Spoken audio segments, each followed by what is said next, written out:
me what you see when you look at me. Do you see another brother lost in these streets looking for his soul? Trying to find my soul. Or do you see another brother searching for lost souls in these streets?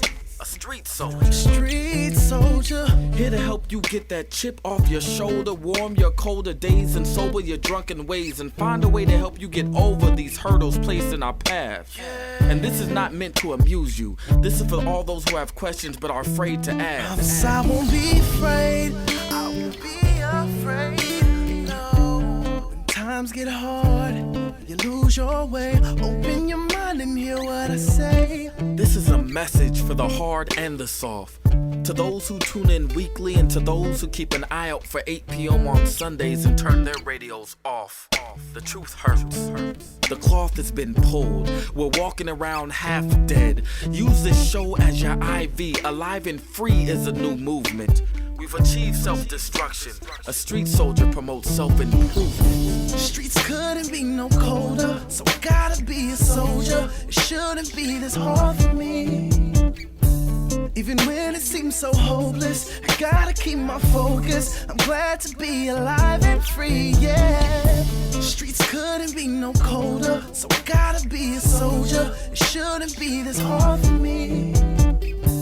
Even when it seems so hopeless, I gotta keep my focus. I'm glad to be alive and free, yeah.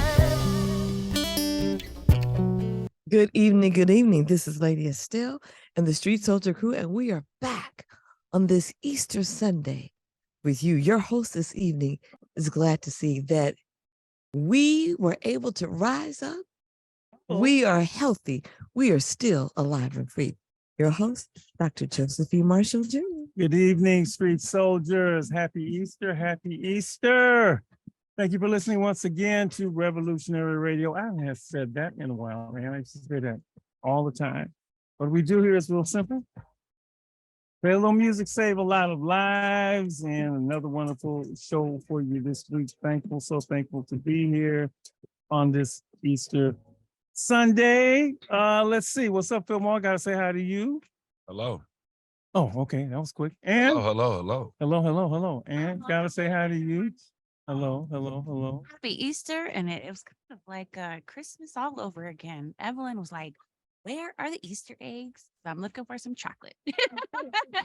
wait, Christmas, not Christmas, Halloween. I don't know. Everything seems to be centered around candy. Yeah, Easter is cool. I like the Easter. When they was kids, we would do the Easter thing. I loved, dyeing the Easter eggs and burying them out in the front yard and having them run and do that. That was fun. And a lot less expensive than Christmas. Yes.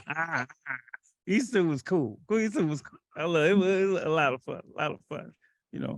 Lady. Dollar store has a lot of good. Yeah, things. that's the place. Yeah, you're right. Yeah, the dollar store. You can do a lot on Easter. Shout out to the 99-cent Little store. art painting thingies. Mhm. Yep, definitely within budget. Lady, tell her about how your Easter was.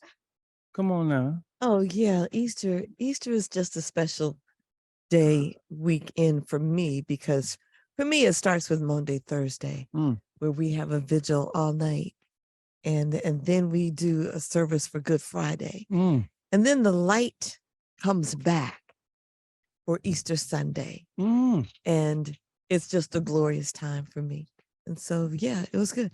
I had a couple of eggs. I've got one waiting for me at home, and it had some chocolate, and, we celebrated with homemade bread and fruit, and, because that's how you bring in the first fruits after a time in darkness. And so, yeah, like you said, Evelyn said, hold on a minute. Wait, I've got to talk to God. So yes, we had a talk with God, and it was a wonderful weekend. Thank you for asking. You see how she put the right spin on Easter. I mean, she did. Yeah. I knew that. That's why I went there. Yeah. You don't know this, Lady E, but I have written a song called He Is Risen. Real. It's not bad. You haven't heard it. You laughing, and why you laughing? I'm laughing. You're right. I haven't. Why you You laughing? tried to convince Lady E. You That- don't think that is you don't good. think I can write music, man? Anybody can write music. You wrote a book. You can sing I the know book, that's and right. that You could be say me. But no, I really we know did. you can write I music. You really- wrote a book. you can write music because you wrote a book. That's two different That's things. true. True. That's kind of true. Okay. Yeah. I'm gonna leave you alone. I'm gonna Brother play, Malcolm. I'm gonna play the song for you. All At one right. point. It's you tell me if it's appropriate. I like it. I like Okay. it. Well, All right. if you like it, Okay, that's I what like it. matters. I like it. You I gonna like play it. the Because song? here's the thing. When it comes to artistry, it's given to you. You may think you made it up, but you don't. Hmm. You don't Oh, no, make it this one up. definitely came through me. We are vessels. Yeah. We take credit, Well, this one I knew. but it comes yeah. through us. And if you were open and you received it Yeah. and you like it, then Yeah. that's From the time I hit that first chord, I knew this. Oh, you knew that was this it? was bigger than me. Oh yeah. All Oh right. yeah. Oh yeah. Yeah. Oh yeah. All right. What's up, Soul? We're What's gonna up? hear some more about What's up, Street stuff Soldier coming through family? you. Happy Easter, everybody out there. It's coming. How you doing, man? Hey, Malcolm. Well, I'm just sitting here listening to Lady Estelle, so eloquent, like she always does, about the resurrection. I wanted to say something eloquent too, but all I can really talk about is ham with the pineapple glaze on top.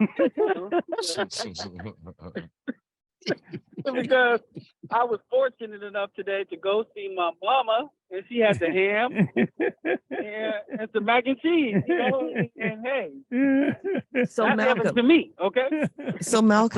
I'm wondering if I can convince you to come into the studio, because my next trip in, my plan is to bring in some lamb chops and some Cajun stuffing, and I'm gonna bring I my. know Mike is happy right now. Man, Yeah. no, man, I Malcolm. smile. Malcolm. Mike, you have no idea. Smiling, cheesing.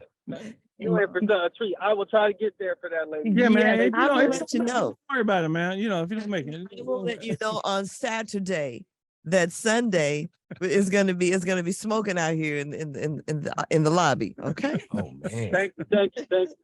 And I heard somebody got arrested this week. Doc, I don't know if you heard about that, but did you hear about anything? No. Yeah. Who got arrested? This guy, he has an orange tan. Oh, he got arrested last week. Yeah. Well, he went in. But he's not wearing orange yet. Right. That's right. He's not wearing orange yet. Once we see him televised, There you go. in the orange suit that matches everything else is orange, then we can. I may have to cook some more. Celebration meal, huh? Celebration meal. All right. Let's say. Ooh. Well, we good. Ooh. We back? Yeah, Okay. we back. My bad. All right. Let's say hello to our guest and Donté Clark. I'll tell more people more about you in a minute, but let me just say, Clark in the studio?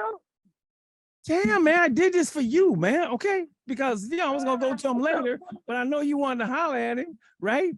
April is Poetry Month. In the house. Right. Hey, you talk to Malcolm. Man, he's driving me crazy, man. Hey, what's up, brother? Hey, what's up, good brother? Nice to hear your voice always. Likewise. Yes, sir. Well, April is Poetry Month, so we got some special things planned this month around poetry, starting tonight with Mr. Clark. But gotta ask him, how was your Easter, sir? How's your Easter? Pretty chill. I've been chilling all day, and now I'm here.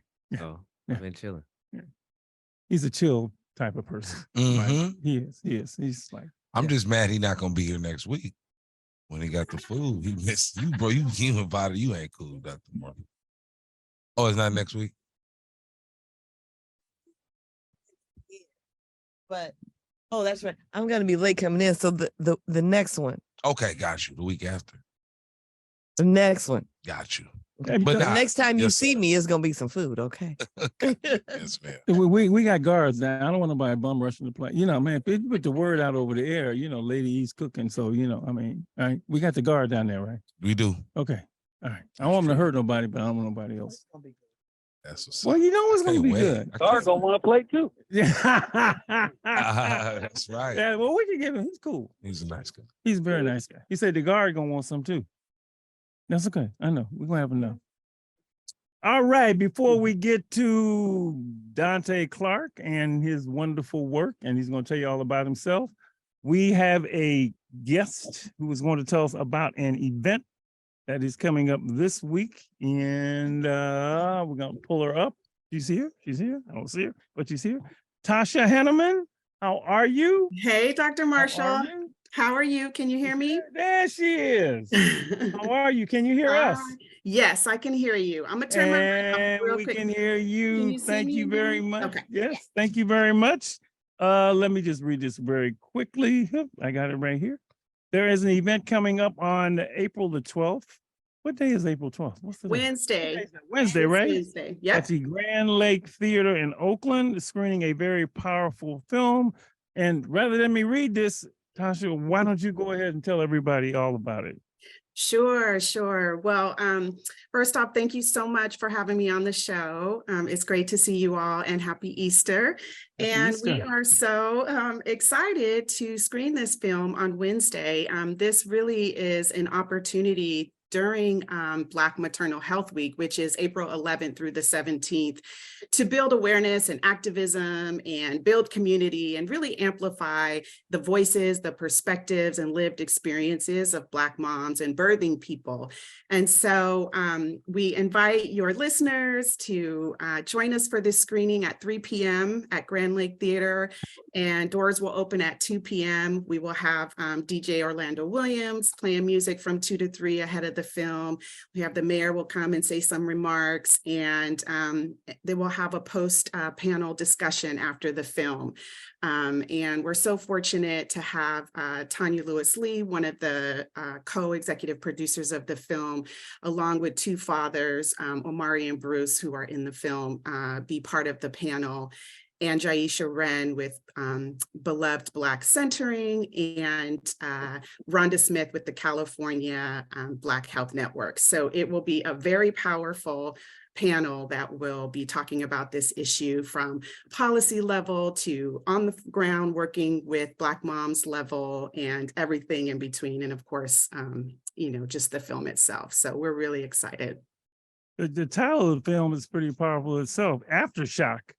It says it documents real families and their experiences around birth and health inequities. The film demonstrates the stark reality that Black mothers who give birth are 4 to 6 times more likely to die from pregnancy and birth-related causes, and twice as likely to suffer a maternal morbidity.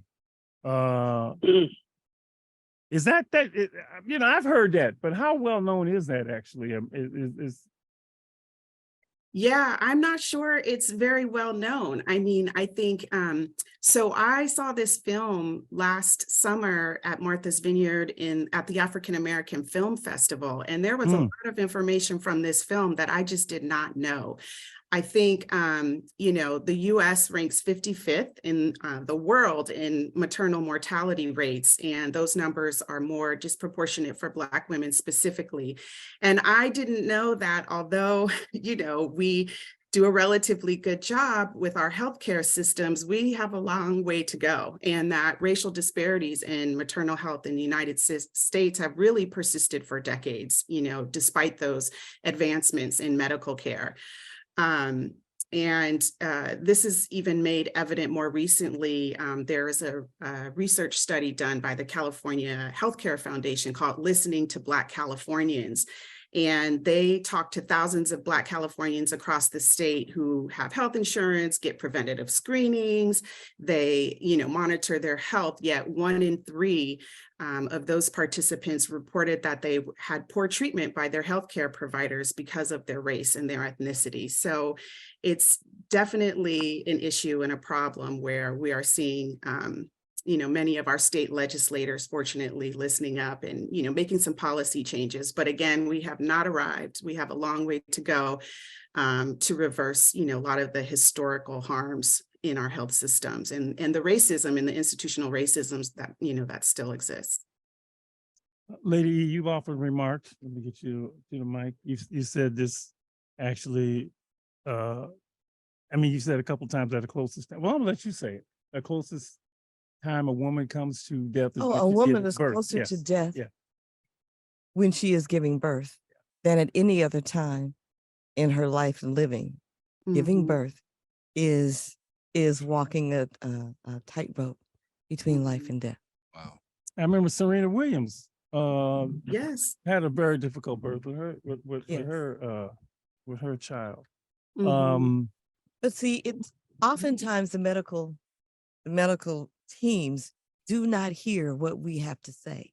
And what Exactly. we say, there are assumptions. You know, you say one thing and they say, well, this is what you mean. No, that's not what I mean. This is what I'm saying. This is what I mean. You know, and as giving birth to two and that journey, you know, they don't hear you. And it's not just the medical. For women and for Black women, we are not heard. People decide what we're saying. When we're saying one thing, they say, well, no, you must mean, and then we become the angry Black woman. Mhm. Or we just try to be polite and we listen and then we suffer. Or else we find somebody that's going to hear what we say and then treat us accordingly.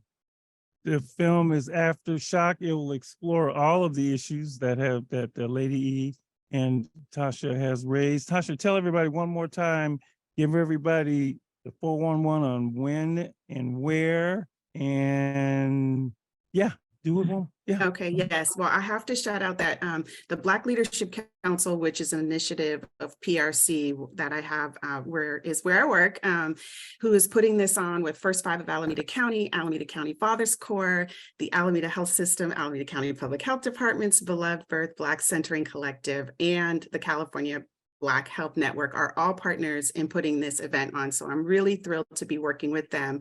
We are going to be screening Aftershock at the Grand Lake Theater on Wednesday, April 12th at 3 p.m. Doors will open at 2 p.m. So we invite folks to come in and network and be in community, and then to stay for the post-panel discussion and to really hear firsthand you know, why this issue is so important and what we can do to be part of, you know, the change that needs to happen. Thank you, hon. Thank you. Thank you. We'll post it. And you sent me the flyer. I sent it to Ann. We'll get it out there. And Lady, I want to, you may not know, do you know whose sister she is? Oh, I'll tell you. Because Tanya, she's Tanya Moore's sister, Dr. Tanya Moore, who never tells anybody she's a doctor. I know. We're very humble in that way. and something, and you got to do this. You got to do this. Something recently happened, nice, for your sister. So yes. Shout it out right here. I will shout it out from the rooftops. Yes. So she was just recently inducted to the Alameda County Women's Hall of Fame for her work in the STEM and science and mathematics related field. And so we just celebrated that a couple of weeks ago. So I am so proud of her. And in fact, wow. Yes. And speaking of Tanya, she's a big inspiration for why I became invested in this issue, because her own birthing story was such that when she gave birth to her second child, she got preeclampsia. And this is an issue that, you know, it doesn't cross this, it crosses socioeconomics, you know, and it doesn't matter how much money somebody has, it's about race. And that's what we have come to know. And I told her, doctor, as soon as she gets to this point, she's going to give birth. I witnessed her other, you know, child, and she was, you know, having some complications, and it was very, very scary. And she was passing out, and, you know, I had to run out the room, go get the doctor. The doctor was just in the other room. I almost, you know, delivered my niece. And so thankfully the nurse came in right on time, but I had to go find and run and get the doctor, who was just on the computer, And I was like, I just told you this was happening. Like, why did you leave? They don't listen. Believe Black women. Yes. Listen to them, believe them, hear them, and value them, and value, you know, what they're going through. Well, congratulations to congratulations, Dr. Moore. I was, because she would never make contact. No, I'm telling everybody you're a doctor. I didn't know that about the birth, but glad she made it through. Me too. And Yeah. And the induction to the Hall of Fame. That's big Yeah, time. Yes. congratulations. Big time. So proud of her. Yes. Yeah, what's her degree? She told me she had some degree that I never heard of. It was like, Yes, it's mathematics, biostatistics. yeah, that's what I was Yeah. like, damn. Oh, Okay. Lord. All right. For real. That's got to be something that Mathematical she loves, okay? biostatistics. I said, please. All right, girl, you smart. That Very. commercial. Well, thank you for coming on tonight. Thank you for letting everybody know. you. Look forward to a good turnout on Wednesday, April 2nd at the Grand Lake Theater for the film Aftershock. Yes, and if people, you will post the flyer, so it'll be there. Yep. Folks can also find information at blacklc.org. That's the Black Leadership Council's website, and the link's in the bio. And we got free tickets for the community too. So, okay. we want Great. everybody there. All right. Thank you. Okay, thank you so much. Thank Great you so to much. meet you, commercial Bye-bye. team. All Okay. right, have a good All righty. evening. Okay. Good You too. evening. Happy Bye-bye. Easter. Important information on an important issue. That's Oh, the topic. yeah. Good to Oh, have her yeah. on. Get Yeah. the word out. Oh, yeah. Oh, yeah. That's the topic. All right, now we turn to our main guest of the hour, studio guest of the hour, Mr. Donté Clark, and one of Miss Lady Estelle's favorite people. Can I say that, Lady Estelle? One of Lady Estelle's favorite people. See, say it. They didn't hear that. Say that. Say it in the mic. Say it in the mic. Sweetie, look at that face. See, But then we also have congratulations for him because he was married December. Congratulations. Congratulations. Look at that. Look at What? that smile on his face. Look, that's a happy man. Wait. Congratulations, Get the Donté. book. You got to get this. So you got married. Huh? You got married. Yeah. Let me see that hand. Look, for real. Put it out there.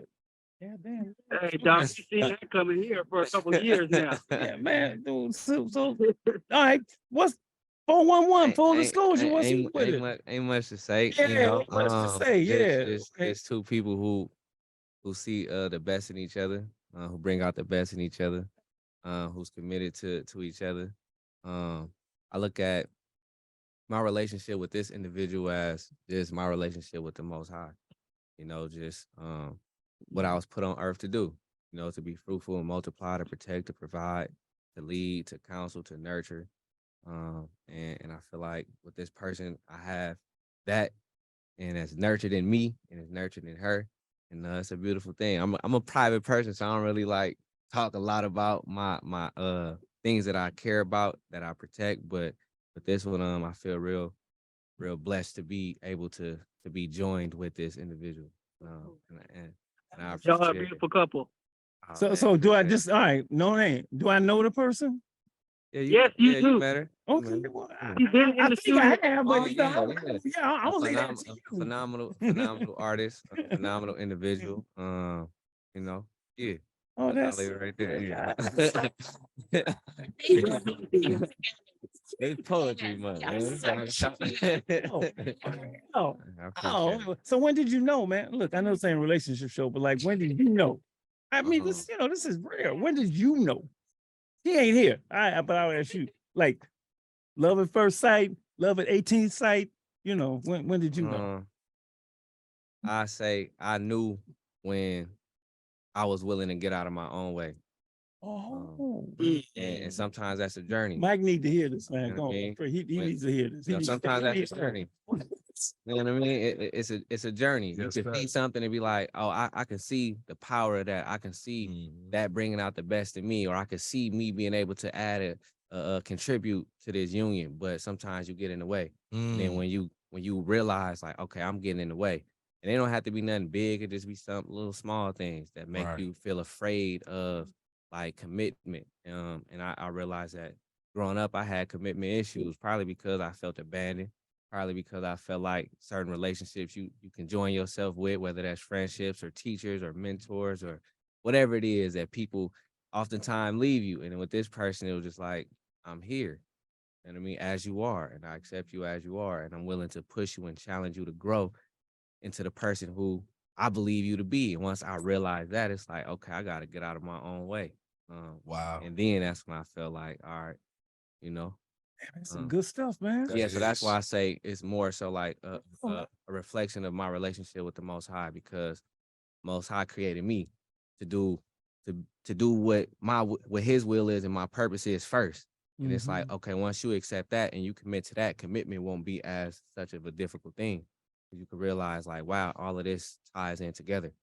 This adds to the man that I am. It adds to my art. It adds to my vulnerability. It adds to just me being, like I said, I'm a private person, but to be able to go in front of an audience of people and profess your care, your love in front of the family, in front of moms and dads and friends who knew you since you was like 5 years old up until now, to be like okay, that was big for me and that was big for the family to see that. So yeah, that's when I knew.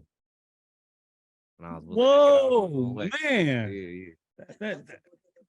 That's a great. I know it ain't Valentine's Day, but that's a great Easter message. Still, it fits. Yeah, it's all about life. That's wonderful, man. I didn't know. Hey, lady, you got to get to the mic now. When we talk about Easter, and we talk about, for me, when I think about Easter, it's not about Easter. It's not about bunnies and chocolate and eggs. It's about love. And then when we do, if you know that the egg represents the stone that was rolled away, so for you, when you said, when I allowed myself to be moved, when you let the stone be rolled out of the way. All right now. And then, and that's, so you wake up, you know what I'm saying? It's Resurrection Day, you rise up, you wake up, it's a transformation. And then you're filled with that. Yeah, don't get me started. You know what I'm saying? So that's what you're talking about. And it's about love. It's about love. You listen to Mike? Yep. Yes, sir. I'm here. Well, wow. That was a lot. That was deep. So you could complete and be who you were created to be. See, he knew. People looked at, this is Jesus. He doesn't have to stay up here on this cross. You can't come down, but he stayed. And so you didn't have to stay, but you did, because there was something in you that said, look and see who she is, because she's waking something in you, even though you may have to go through something that's uncomfortable, but you did. And then you just kind of let that stone be rolled away, so that the light and that whole resurrection can happen and you become, like you said, just what he created you to be. And what did you say? The provider, the protector, the love. Yes, the whole man. But those of you who did not go to church today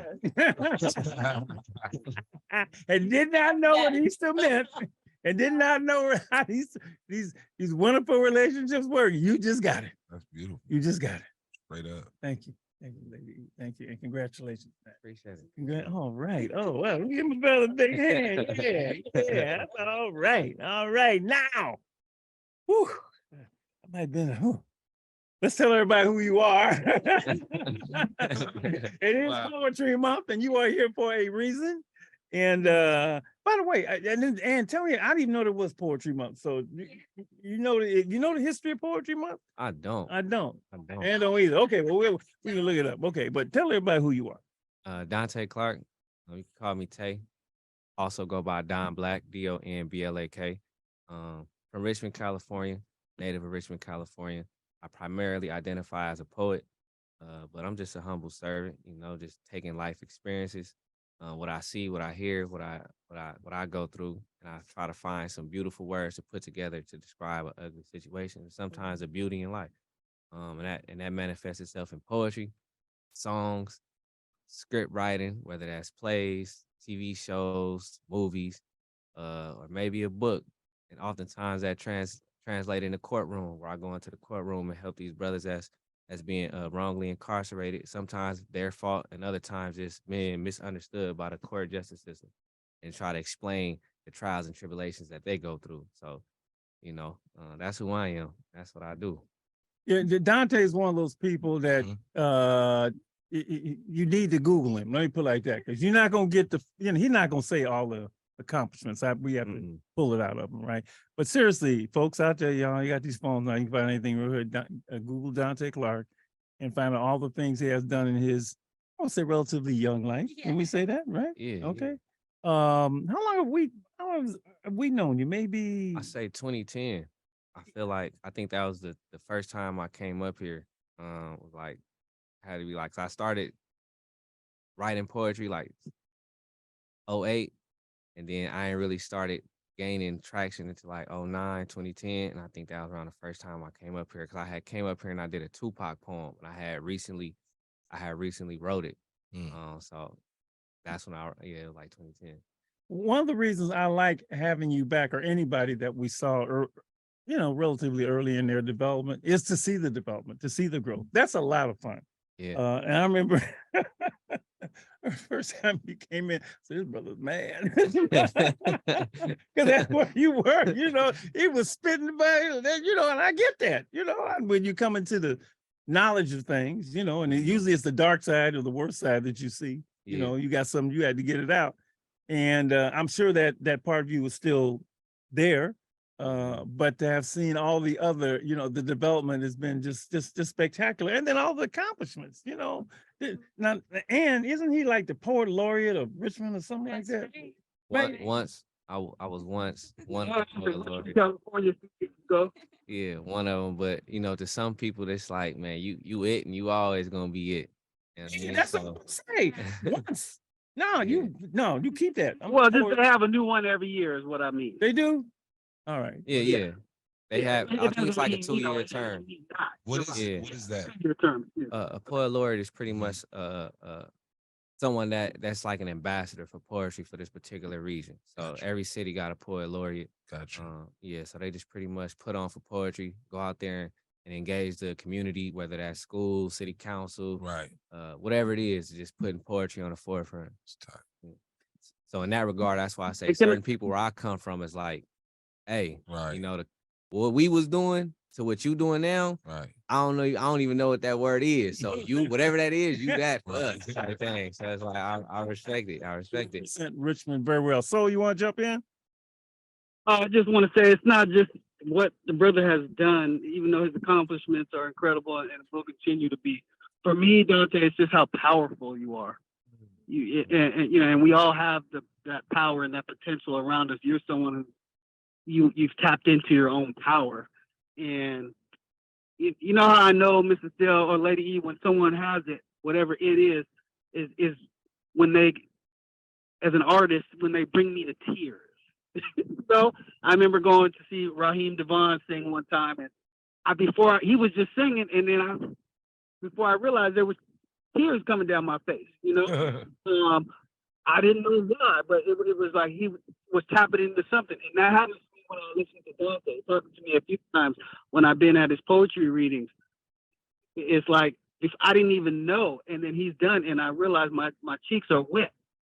Because I got tears on him, and he's just a powerful brother that can use words to tap into a part of you that you're not even thinking about, and then it feels like he's talking directly to you, and it's just an incredible gift. And I'm so glad you understand your gift and you use your gift. It's a blessing for all of us. Thank you. Thank you, man. Beautiful. Oh, so if you're listening and you want to call in to the radio to talk to Donté or talk to Lady Steele or Dr. Marshall or even Malcolm, the number to dial is 877-955-1061. And maybe they got something they can spit themselves. Maybe Yeah. they're spoken word artists. Maybe they jump in and do their piece. Yeah. All right. 877-955-1061. Donté, tell everybody, you may know you from Richmond, right? But early development, schools, parents, just get into that. And then get into when you realized, when did you tap into this gift of poetry? You said do the background? Yeah, gotta do the background. All right. So I was born in Oakland, 1990, raised in Richmond, California, predominantly North Richmond, but I stayed all over Richmond, California, from Parkchester Village, Central Richmond, Southside Richmond. Most of my family is located in North Richmond and scattered throughout the whole city. So I feel like everywhere in Richmond, it's a city of cousins. Somebody is related to somebody. Even though the city is kind of divided because of the violence over the years, et cetera, but everybody can identify, man, that's my cousin. We all cousins. So I walk with that sense of pride and purpose, knowing like I represent all sides in some shape, form, and fashion. And I understand what my purpose is. So having a moms and a pops who did the best that they could, both as young parents, raised out there in the streets, pretty much raised themselves. My pops did what he could, but he was in and out of jail. My moms was struggling to raise me, my brother, and my sister. I got other siblings on my dad's side. And so my mom's had put me in an after school program. She felt like she didn't go to college. Fifth grade. Fifth grade. And Okay. the after school program was called Making Waves Educational Program. Yeah, so she put me in there. Me, my brother, and my sister. I was in fifth grade. So from fifth grade to 12th grade, they're supposed to be tutoring you in college prep, A through G requirements, SAT prep, etc. But in my mind, I grew up watching Boys in the Hood, Menace to Society, and the things that I was watching on the movies, I was actually seeing in my household or around my household. Right. So in my mind, my young mind, I'm thinking that's who I'm gonna be. And then once you go through the teenage years and you start seeing the violence in your community, you got to navigate. Like I said, I'm claiming to be from this side of Richmond, but I stay on the other side of Richmond. I got to get on a bus. I got to walk. During the time of Richmond is considered the murder capital of the United States, 2004, 2005. So I had to walk through that madness, and teachers wasn't understanding. Even if folks at the after school program, they wondering why I'm not coming to school prepared. Why I'm coming to the after school program without my homework, without my books. And in my mind, it's like, in case I got to run, I'm not trying to be carrying all of this heavy stuff, So that's what I was thinking. Which makes absolute sense. Yeah. But I would go there and they had put me in counseling because they figured like, all right, Donté needs somebody to talk to. I was 15, 16. And at the time, before mental health was even a term used, right, exactly. For young Black boys to go talk to a counselor or a therapist, you thought like something was wrong with you. Like, crazy. why I gotta go talk to somebody. So I went to go talk to the brother's name was Dr. Green, real cool cat too. The first 2 weeks that I went to go talk to him, it was every Thursday, 3 to 4. I didn't really say nothing to him. I just let him talk because I felt uncomfortable being there. And then I just remember just getting comfortable with him. Then I just started opening up. And I was psychoanalyzing myself. He asked me questions and I could tell him exactly why I did what I was doing and et cetera, et cetera. Then one day he asked me like, you must love school. And I was like, why you say that? He say, because you go to school from 8:30 to 3. Then you come to the after school program from 4 to 7, Monday through Friday. You fail all of your classes. And then you go to summer school for another 6 to 8 weeks. And then 2 weeks later, you go back to school. He was like, so why do you come to school? Why do you go to school all day and then come to an after school program? You don't do none of your homework and you fail in all your classes. Like, what does keep bringing you here? Yeah. And I told him like, he said, to me, that don't make no sense. You know what I'm saying? Like you not doing your homework, but you come into an after school program with no homework and you've been here for 3 extra hours. And I used to say like, because a part of me, one foot is in the streets and one foot is trying to be in school. And I don't feel like neither one of them is going to serve me in the long run. But I come here because it's safer. I don't have nowhere else to go. And I know it's something here that's going to save my life, but I don't know what that is. Oh, yeah. I was like, this like 05. And I graduated 2008. And then in that building, when they took me out of public school and put me in independent studies, I developed my love for poetry. I developed my love for script writing. I developed my love for just wanting to write down my feelings and then teach and share. And from that is what turned me into the person who I was. So in 2010, when you saw me, it was still a little bit of that, that roughness, but I was expressing what I was going through at that time and what I was coming out of, and I was processing it through poetry. And then it blossomed to the person that I am now. So that's kind of like my background. I've never heard that story. Yeah. I love the doctor asking you, but you hear every day. You hear all the time. And your answer, I know it's something here. Something here that keeps me, I just don't know what it is. And you know what it reminds me, we watch Antoine Fisher, we show the kids on the Fisher. I don't know if you ever seen the movie Antoine Fisher with Dr. Davenport and what was his name? I don't know his name in the character he played in the movie, but it was who is the gentleman? I guess it's Antoine, right? Antoine. I'm thinking Derek Luke. Right? I thought you were talking about Denzel's character. And he he says, throw me in the brig. He says, no, I ain't throwing you the brig. He says, sit right there. I'm sentencing you to this. I'm sentencing you to be with me every week, and just sit here. And then, Antoine said, it's time to go. Yeah, he said, see you next week. That's how it was for me in the beginning. I just sat there, and he was this cool cat. He had his suit on, bald head with the glass, and he just sat there. He just read in his little book. Occasionally asked me a question. I just stared at him. And he just started talking to me about his life. I wasn't responding, so I'm just listening to him tell stories. And then by the third week, I just got tired of listening to his stories, and I wanted to tell my stories. So we started exchanging stories. And then one day he brought some dominoes. He didn't even teach me how to play. He just beat me until I learned how to play. He just was just playing. Boom. He said, you'll get it. Boom. Give me 5. Give me 10. Boom. 25. So we talking over dominoes. And wonderful human being. Yeah. And he's just a human being with you. Yeah, he was. Wow. And I learned how to, I guess, be a mentor or educator from that type of experience of like, just talk to the youngins. I don't have to come in here and intentionally teach you anything. You know exactly what you're doing and what you need to do or what you would like to do. You just have to feel safe enough to express that. So if I can make you feel safe enough to explore the possibilities, but keep it real with you, like he did. Like, man, that gotta be stupid. You go to school all day and failing class, like, and you come here to get homework support, and you ain't got no homework. And then you go to summer school, and then you pass summer school. It's like, why would you do what you did in 6 weeks? Why you had all year to do that? So you didn't have to go to summer school. You could have been traveling and stuff. So he just talked to me in a real way that made me look at the decisions I was making. And to be honest, was like, man, I don't know. I just think I'm afraid. You know what I mean? I don't think I'm really suitable for college. I never thought I'm in this program, but I didn't think that I could actually go to college, And then it's like in the streets, it's like, I loved it because I grew up in it. These is my cousins. These is my quote unquote big homies. But at the same time, I see firsthand what's going to happen. I'm not going to survive out here. And it's something in me that's pulling me to do something greater than just standing right here all day. And so it was like, but I don't know if school is it. So it was just like I was torn, and he allowed that space for me to say that. Because if I'm trying to talk to my teachers, they don't want to hear that.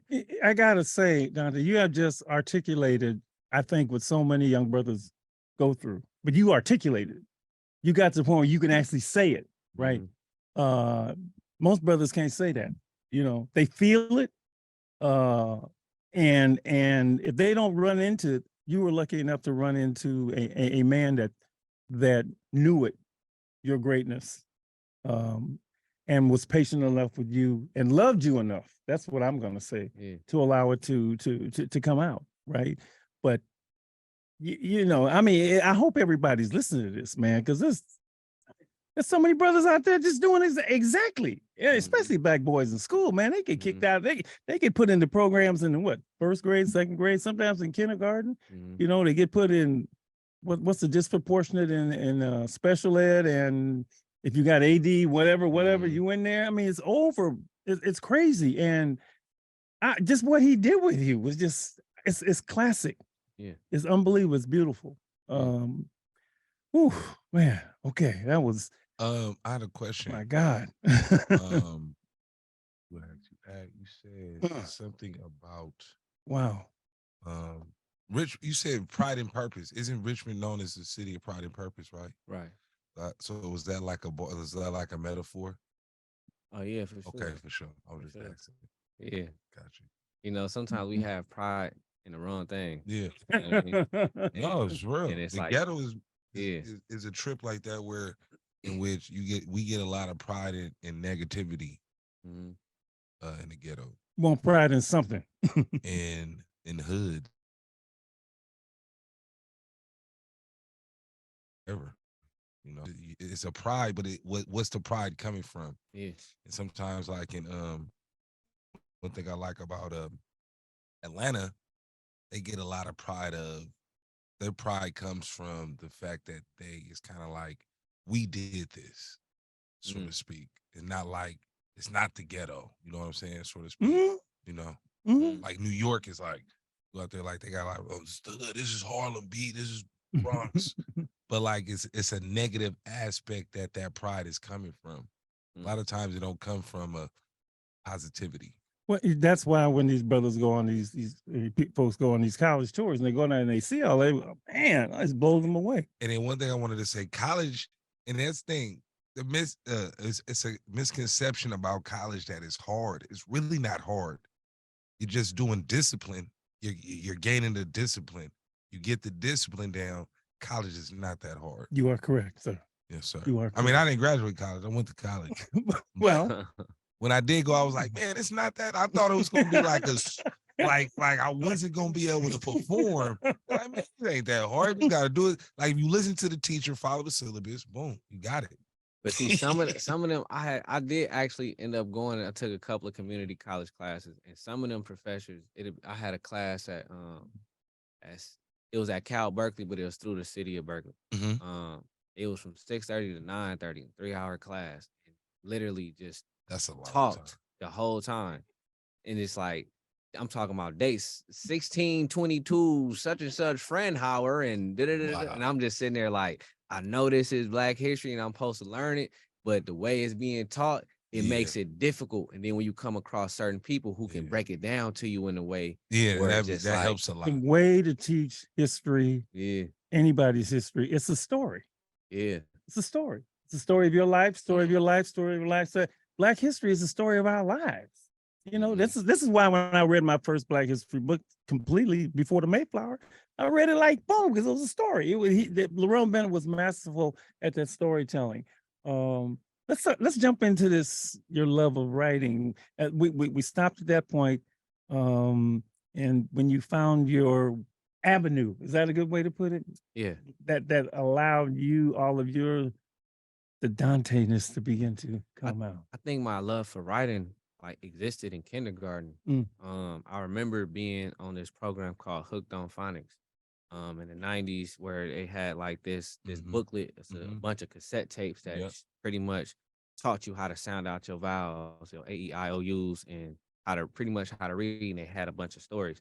And I remember coming home from school, I would just go to that, put in a tape, and just listen to the stories. And I couldn't read the words on the page, but because I heard the stories, I could recite the stories verbatim, and I could sound out words and spell words without ever seeing them, just because I knew how to identify the A-E-I-O-U's. And so I remember for show and tell at kindergarten, I went to school and I asked the teacher, Miss Hitchcock, if I could read to the classroom for show and tell, and she allowed me to read during story time. And I remember reciting a story, the whole book with no book in my hand. I just sat there and just recited this story. And she was just like, he has an ability to, it takes him a while to get it, but when he got it, he's almost like a good teacher and a master at it. Just step out of his way, he's gonna be all right. And so through my K through 5, I always loved English. I love to read the stories, hear the stories, tell the stories, and write the stories.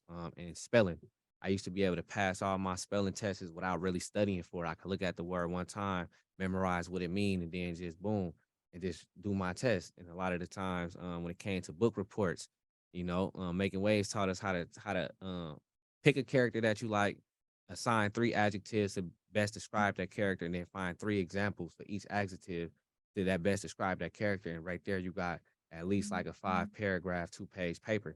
And so I can read, identify what I like about a person, assign some words to it, and then give examples and then explain why that resonate with me in my life. So I don't even have to read a whole book. I could read 30 pages and give you a 10-page paper on why I feel like this character is important to me, you know? And so my love for writing came from there. And I think when you in school and you just doing it, teachers tell you that you're a good writer, but it's when you go to middle school and high school and you know the teachers don't like you. And they tell you, you a good writer. And I think that's what it's like, those negative experiences be like positives for me, because it's like this particular teacher I remember in 9th grade and 10th grade, it's like we didn't like each other. But when I turned in my paper, he was the first person that told me, like, the way you write makes it feel like you are talking directly to your audience, and you put them like, it's like a personal connection. You having a strong ability to do that. But if you just focus and cultivated that skill, there's no telling where you can go. And so in 9th grade, that stuck with me. So I'm like, other teachers tell me, I know they care about me. So it's like, they just telling me that, but we don't like each other. So the fact that You know, he really resonated with what I wrote. I And it really was must, something, it was something simple like, to tell me that. yeah, Right. You like don't like me, right? what's your plans for the weekend? And then I just remember it was something about what you doing over the weekend and why or something. And I just remember talking about going to the neighborhood and what was going on and what I'm looking forward to. It was something to that effect, probably like a 2.5 page paper. And it was just like, it moved him and he understood me a little bit more. And our relationship gotten a little bit better because now we had a connection. And through that, so once I started writing poetry, it was because I felt like, dang, this is the only thing that I know I can do that make me feel good. And I can explain it or articulate it to my moms, who's like, I put you in this program. What you mean you don't want to go to college? You in your junior year, everybody is filling out college applications and you talking about you finna write. You don't want to go to college, you finna write. Like, what you mean you finna write? Like, you don't get paid to college. I don't like number one parent question. You don't get, they don't pay you to do that. And that was a difficult thing for me to tell my mentors at Making Waves, my moms. It's like, that's 8 years you done dedicated to this program. Now it's time to go off, hopefully to get a full ride scholarship. We went on a Black college tour and everything. I went to Clark, went to Morehouse, went to Virginia Tech. I done went. And then once I went, I came back and I was like, I don't think I'm prepared. I don't think I'm mentally prepared, mature enough to go that far off. And not really understanding what I want to do and what my purpose is. And I think I was more concerned about my purpose rather than education. Yeah. Back hour number 2, Alive and Free Radio Street Soldiers. Our guest is Donté Clark. His new book is Song. If I can just show it right here, my Donté Clark. Going to talk about that in a moment. I think he's got an event coming up. Also, our first hour was him and just, wow, I learned a whole bunch of stuff. I had known I've known him for a while. I have known him for a while. I mean, what I just heard you do spoken word. I've also read your stuff, but do you have a preference, or you consider it all the writing and spoken word? Is they both equal for you, or equal? Just how does that work? I started off writing mostly for performance because before I started doing poetry, I was identifying as a rapper. So it's like you writing to the music, you writing for rhyme, you writing to perform. And then once I was like, well, music takes a lot of time, a lot of money, a lot of effort. And it has a negative connotation a lot of the times when you're telling folks like, oh, I want to rap. So I was just like, once I decided to write poetry, I thought if I can get better as being a poet, it'll make my music and my writing stronger. And if I could bring the element of performance and that energy to my poetry, it'll make me stand out as a poet. So I started off writing mostly to perform on the stage. I recently transitioned to try to write mostly for the page. So somebody told me I had an opportunity to work with Patricia Smith, a dynamic spoken word artist at a summer institute. And she told me like, I printed out my poems for the group and they were supposed to read along as I recited it. But when I was reciting it, she said, the way that you recite it is so dynamic, I can't stop looking at you. I'm trying to read it, but I want to watch you. But when I look at the words on the page, it's not as powerful as the way you deliver it. She said, when you develop the skill set to translate that power to the page and that page to the stage, then you will find a healthy marriage. Because a lot of folks know how to write well, but don't know how to necessarily present it. A lot of folks know how to present it, but on page, it doesn't. When someone else is reading it, they can't really hear your voice or see it doesn't really grab that same power. So for the past couple of years, I've been practicing how can I write in a way that's interesting on the page and then have fun enough to present it in a dynamic way when I perform it. So that way it's kind of like, it's best of both.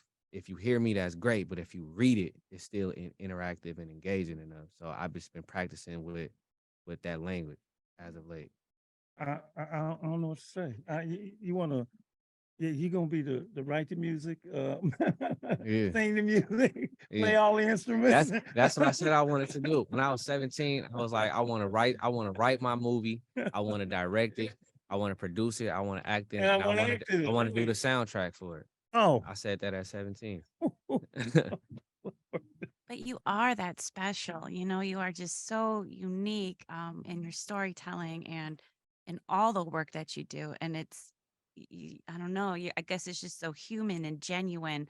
Um, and you're able to use all the right words to help share your thoughts and your feelings. And it's not always, I don't know, you don't always talk about safe topics, and I think that's important. And I think another important thing to highlight is the documentary Romeo is Bleeding. I just thought that was so powerful, and how it followed you and your story. Um, and it's one of those documentaries that should really just be shown, Mm. in the world. But you are so incredibly special, unique, inspiring. And I love that you are so humble when with sharing your gift with people, and doing your readings and putting out the books and trying new things. And you and your wife on your Instagram are so cute. I just love it I knew it was so coming back to much. that. No, it made it like you guys did this thing in the car where you're dancing. You're like, we're so blessed, and just being good with it. And like, I wanted to save it. It was that special. So, thank you for just being you and sharing everything Mm. you. Well, Appreciate that. let's let the folks hear some of what is this your first book? This is my third book. That's what I thought. Third That was book your of third book. poetry. Yeah, yeah. I'm working on my fourth one right now. I've only written one, so that's it. And I had somebody help me. So Yeah. tell us about this one. Tell everybody about this one. This one started off as a writing exercise. I had a book that had a bunch of writing prompts in the book a while back, and one of the writing prompts said, "Look on your bookshelf and grab a stack of books in no particular order, and I want you to tell a story only using the titles of the book." And I did that. I was just like, let me see that. And I did it, and I was just like, wow, it unlocked something for me. And I always said I wanted to come back to that. And a couple of times I did certain poems like that. But with this book, I said, you know what? I would like to look at song titles by Black artists um, that I like, that I feel like speak to our struggle, to our dynamic situation, our beauty, and our cry for freedom. And I'm gonna write out a list of these song titles, and I'm going to organize them into a poem. So I will go to an artist probably like Whitney Houston, um, and pick song titles that resonate with me, and then I would turn those into a poem. And then I would go to another artist. So I'll go from Negro spirituals to Aretha Franklin to DMX to Tupac, Mhm. whoever that I feel like Outcast. outcast Yeah, I see that. who communicated about what we was going through at that particular time. And the most important part is not just random song titles, it was intentional song titles. And I found a way to take these song titles but still tell my own personal uh perspective or experience, or jump into a character that I feel like I've seen or I've heard. And so for those who really love music, you might come across a poem and know exactly, oh, these is such and such. And then for those who don't, you will read it and it will still be something for you. So it was fun for me to just put together to see how many times could I do it. And I wrote so many of them, and that's why I got a fourth one on the way, because this one was just kind of like, I'm gonna do it just to see how people respond to Yeah. it and see how it turns out. So I put probably like 30 or 50 poems, and then I mushed some together and some I left alone. And then the other ones, I'm like, I'm gonna save it. And because I really liked how this one went, I started developing more for the next one. And so that's why I got a whole bunch of poems for the next one that I'm eager about those ones, because they piggyback off of what this one Psalms is like coming from a street perspective. Kind of like that version that I was just saying, like you out here in this neighborhood, you want more, you just don't know how to get there. Yeah. And then you see this person goes on a journey throughout his life to become from like observant participant to like now going to recycle his success or give his information back to the community. Can you do one for us? Yeah. I mean, Yeah, my brain just went. Bloop. Yeah. No, remember, uh, I thought you were gonna yeah. read it. I actually gonna pick up the book and read I it, but might read some, but I'm trying to memorize the whole book. So I'm gonna just what? lions and lambs gather around the porch light near the praying man to hear his banana clip theory. In hopes to keep the devil off before being buried in gold and joining the Vanilla Sky Club.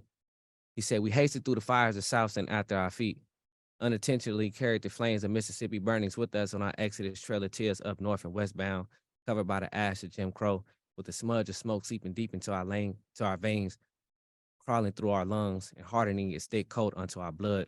We was birthed with the mark that's profitable when persecuted. He said, we be the prophecy that the Bible speaks of.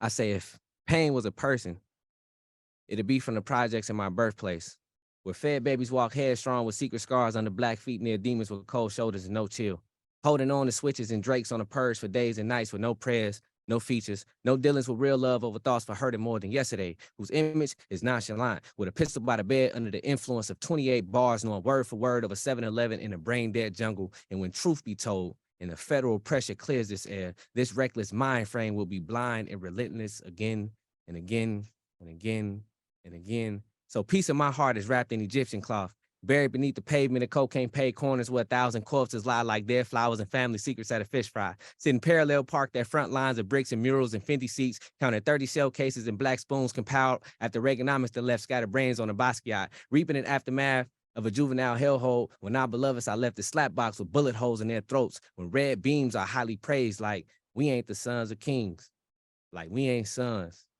like we ain't kings, like we ain't the son of kings. So mama told me always keep a machete, because ain't no takebacks from the grave when the fire be kicking tree limbs at the liquor store. No, be a blue moon on the swivel, or in these fields you'll become the new Negro spiritual when life sings me sweet songs. I would love to dance, but I'm afraid of my feet. All I can do is exhale. That's not in the book. Some of those is in the book. You just put them all together. Lord, excuse me. See, I'm lost. I'm like, That's what I'm saying. It's like it's different. It's different pieces, but in my mind, it's all connected. Yes. I could like if you could read the whole book almost as just one long poem, but there are several. Yeah, there are several different Help pieces. me, Jesus. Okay. Whoa. Oh my Lord. Woo. Okay. Let's bring in I invited somebody to join us, and he's been waiting. We're going to share this creative process because I think you know when he pops up. Not yet. There he is. All right, Javier Reyes. What's good? How are you, Javier? Thank you for joining us. I don't know if you've been listening. Oh, for sure. For sure. Oh, you have? Okay. All right. Donté Clark. Y'all know each other? We met a couple of times. Yeah, you met a couple of times. Both of you are spoken word artists. And I was so interested in the creative process of poetry, and give Donté a break and I don't know, that poem I'm still lost my breath. You gotta let it breathe, Dr. Marshall. Gotta let it breathe. Yeah, you know, it's like wine. You gotta let it breathe. Okay. Ooh, all right. Oh man. Tell everybody who you are. And you know, I know you, but go ahead. Introduce yourself. What's up, everybody? Thank you for allowing me to be on Street Soldiers Alive and Free. My name is Javier. I'm a educator, hip hop theater artist, and just a curator. Love working with young people. Love bringing the arts out of people and being in a creative space. And I'm a fan of arts too. So I think that's probably my first title, of just a fan of anything creative. So it's just amazing to see amazing artists and people who appreciate the arts like yourself, Dr. Marshall, and just being in the building. Are you primarily, I've heard you do spoken word. Do you consider yourself a poet, a spoken word artist, or the two that interchangeable for you? I actually consider myself more so a hip hop theater, and the reason why I say that is because and when I was 18, I had a theater class, and I said, "Hey, can I bring theater and hip hop together?" And the greatest answer I ever got in my life was yes. You know what I mean? Because with hip hop theater, it's like a family reunion of everything. It's hip hop, it's poetry, it's song, it's dance. So I'm known for spoken word, but really I can't ignore the theater background, you know? The creative process, both of you, what is there something, I mean, Dante, you've given us a lot just listening to you, but is it something that when you start to write, does it, how long does it take? Does it, or you put a level on, you just let it flow? How does it work for you? How does it work for you? For me, it depends on um different moments. Sometimes like I try to look at what's going on around me and try to take all of the elements around me and put it into a poem. So if it's a write like this, I might take the, song titles or book titles or uh yesterday I was at a juvenile detention center and I was trying to show the young folks like how powerful poetry is and how to write. And I asked them to give me a sound, give me a color, give me a location, give me an object, give me da da da da. I wrote it on a whiteboard and then I turned it into a poem. So that took me like 30 seconds. You know what I mean? So it all depends on like what I'm writing for. Yeah, so from 30 seconds to 2 weeks to a month, it all depends. Do you wake up like in the middle of the night and start? Do you get those? Only when I'm in like creative writing mode. Oh, okay. Sometimes I can go months and don't write nothing, but Got I'm it. just collecting a lot of different ideas. But once I jump into like, okay, I'm working on a book, or I'm working on a song, or I'm working on something while I'm sleeping, lines are running through my mind. So sometimes I wake up and I write it down, or sometimes I just like think about it as I'm lying there. And when I get up, it's like, okay, boom, and then I write like that. But when I'm not really writing, I'm not really. You're preparing yourself for Yeah, that. yeah, just kind of like just going through the motions. That's what I see. You collecting all the data to get ready. What about you, Javier? Yeah, that's really good. I think you just you gotta be obedient to the spirit. Sometimes there's a door that opens of creativity that forces you to stop everything that you're doing, because if you don't, you're gonna miss gems. You know what I'm saying? And one thing about inspiration, you have to go get it, right? You have to go get it. Like, it can come to you, but a lot of times you have to go to a place where you can get inspired, or you might be inspired, and then you have to be ready to write and process. Sometimes the best things come to me when I'm like at the gym, or like at most obscure places that I don't even have a pen on me, so I have to mentally like train myself, do not forget this. And so basically building a poem in my head until I can actually get to a place or find some chalk where I can write it down at. So it's just being ready when it comes to you, because sometimes we have to fight for it, but there's other times where it just comes and you just got to stop and receive it. I have to say this, Lady E. We've done a number of shows, or spoken word shows, and it seems like every spoken word artist that we've had, I hear the word spirit and spiritual all the time, or I can see it. Is that your experience with? I mean, it's your individual experience, but there seems to be a spiritual component to all of it. Just talk about the word. Does it pop up for you, or does it, you just doing it and then you yeah, somebody, that's the word that I hear or I see.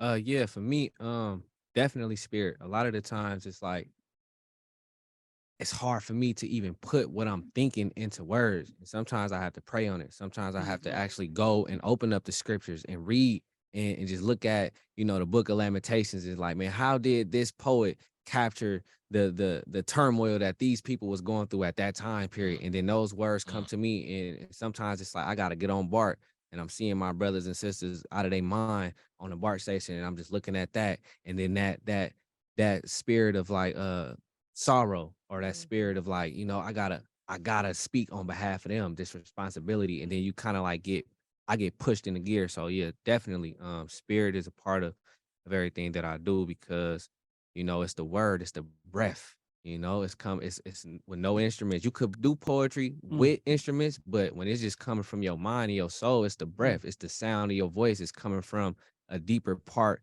that's not really here, but it's just being channeled through your body. So it definitely spirit. Javier.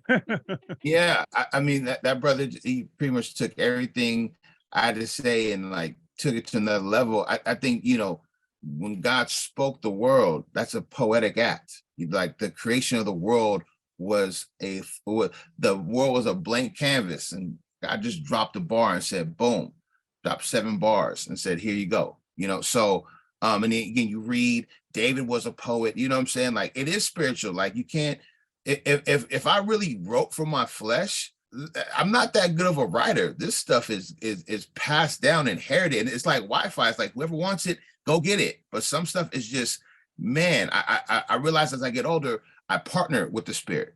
You know what I'm saying? I used to think I was so talented, and then I realized, like, man, this writing ain't from here.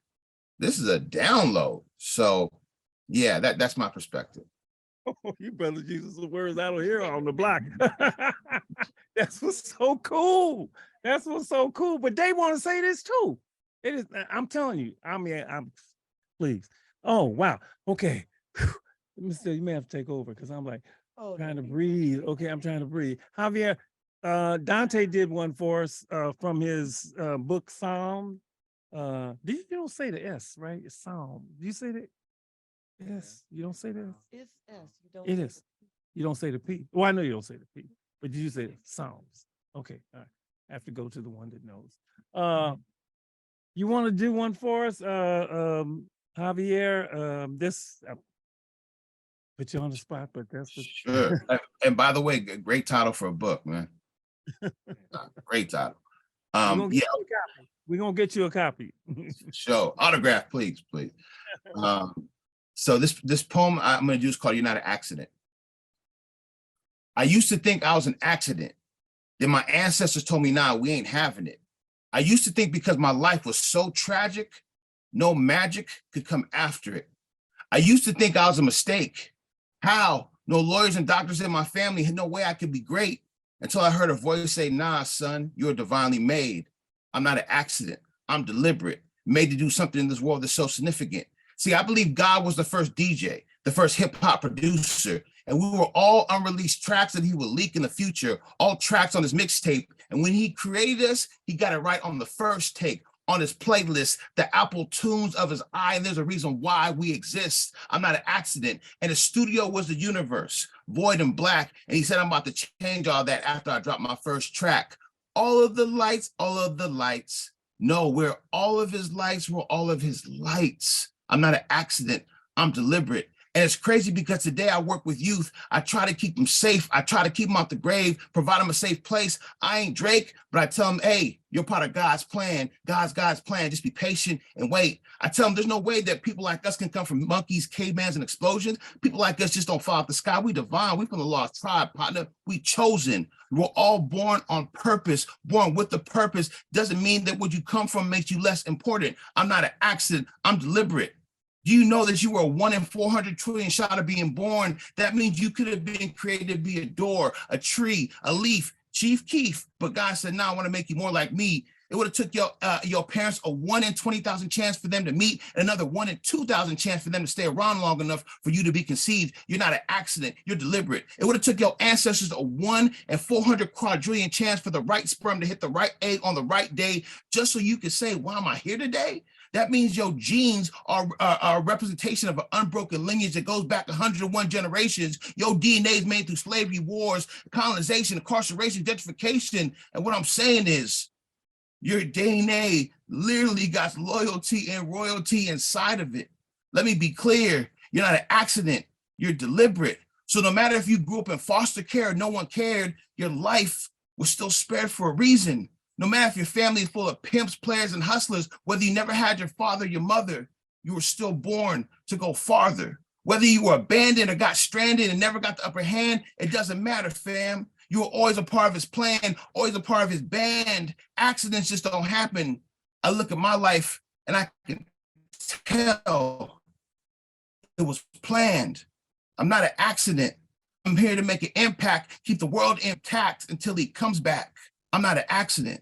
And if you're from like me, you graduated from the School of Hard Knocks. Peace.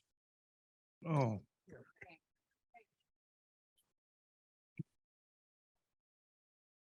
I had to close my eyes. It might not look good on camera, but I couldn't help it. Listen, you know, and because you guys make people think, man. You know, you clear space out. You can't. You can't be high listening to this because you get all messed up. I'm just saying, if anybody is drunk or high, man, what the hell, you know, you know, because think about that. Think about that. Somebody, what the, it would just be like, you know, spinning around because this stuff makes you think, you know. In some cultures, though, Dr. Marshall, in fairness to weed, in some cultures, they use drugs to learn. Right. Okay. They do. Okay. That's true. Okay. You heard about that, lady? Still, Okay. see, lady still got my back. Okay. See? Sorry. Let's put it like this. I'm If sorry. I'm sorry. I could not be. I know. No, I have a clear mind to hear this. To hear this because it really just makes you think. No, they're dropping, man. They're dropping a lot of knowledge, a lot of bars, and it's not just coming from the poetry either. And just their conversation of just hearing them talk. I'm getting a lot of knowledge just from that, and it doesn't have to be as on the level where I gotta double back and think about it again. Okay, he said that. Okay, that matches that. It's just straightforward. These brothers are very sharp. Both of you, when you talk to brothers, just I mean beyond it, when you just talking to them, how do they? Yeah, well, it's interesting because I mean, I guess your friends know you, don't you? They kind of know who you are, but how they receive you, you know, or strange, you know, brothers the first time. I mean, because they love them. I bet they love them. Sorry. It's interesting because it's only a small group of folks who I feel like really get an opportunity to even be this close and talk to me like that. I don't really like a lot of people grew up around like they ain't never even heard me talk for real. Like I'm a quiet person, like just naturally growing up. Like I used to be. Yeah, so I'll say that now when folks get opportunity to talk to me, I'm not really sure what they hear or what they see, but I just have an ability to I hear what you're saying, and sometimes it's like, I'm gonna give you this because this is what you need, but somebody else, I kind of tailor my conversation to who I'm talking to. You know what I mean? So it's like, it's specific to you. Sometimes it might be, you might see me talking to this person kind of sharp, and it's like, dang, wait, tell you going in, but it's like, but me and this person spent so many hours talking about this that it's redundant. So they need a push. And then this person is like, man, they gentle. You know what I mean? They already are wounded. You know what I mean? So I'm just here to tend to the bandages. You know what I mean? To just, I see you got some wounds right here. Boom, boom, boom. I see you. So when I talk to folks, it's just mostly like, if it don't edify you, then I'm gonna be quiet. You know what I mean, it gotta help you because if it ain't help you, then edify. Yeah.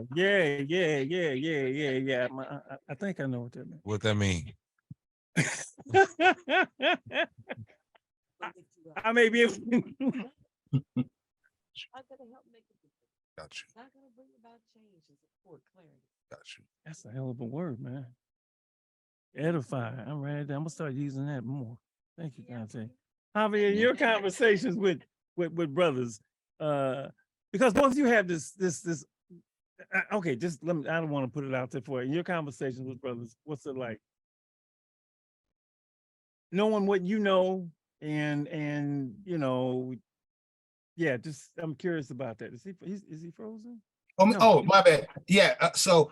You know what's crazy about my poems, and what has kind of been hard for me, like to write a book, and I think I'm actually gonna start, is that if I showed you my poems, there's like 20 different versions to it, because I have to know my audience, right? So if I'm performing for young people or a more mature crowd, I edit it. That's what they call me Improv Hob, because I literally change it, modify it every time I do. It's never the same way every time, because I'm spiritually, I'm understanding this is how you need to speak to this audience with this piece, right? Because if I did it more churchy, people don't understand that kind of stuff. But if I spoke more to the content of the piece and where I'm trying to bring people to understand, then it relates to that audience a little bit better, So I learned just to know my audience and to know what they need to hear from it versus me. I can just drop bars and all this kind of,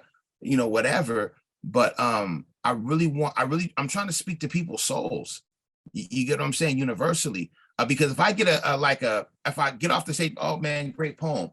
But if I see someone, they hug me, that means I know I broke past their flesh and I got to the place where like it's deep and it's real and it meant something to them. You know what I mean? Anybody can get a handshake, anybody can get a dap, but it's a certain kind of way when you perform something or speak to someone where like it touched their heart.